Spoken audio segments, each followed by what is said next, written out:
აი ნახეთ რა ხდება. ახლოს მოიტანე. შუპი როცა შედის, აი შეხედეთ უბრალოდ რამხელა ნაგავია. ჩანს თუ არ ჩანს არ ვიცი.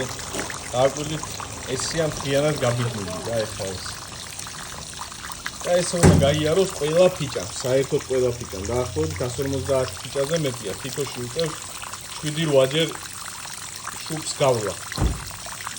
და მხოლოდ მას შემდეგ ხდება მისი გაწმენდა. ეხლა ეს გარდა იმისა, შუპებით გაიწმინდება.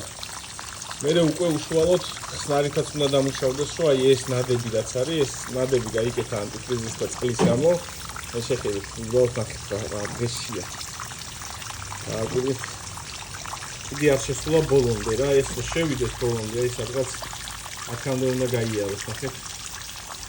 ესე უნდა შევიდეს და გავა ესე ბოლოში.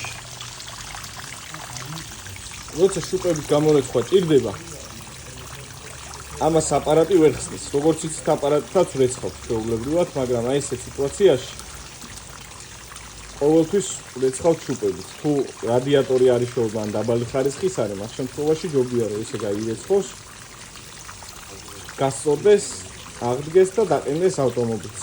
მაგრამ სისტემა აუცილებლად უნდა გამორეცხოთ, რომ ეს ნაგავი ისევე აქ არ წამოვიდეს.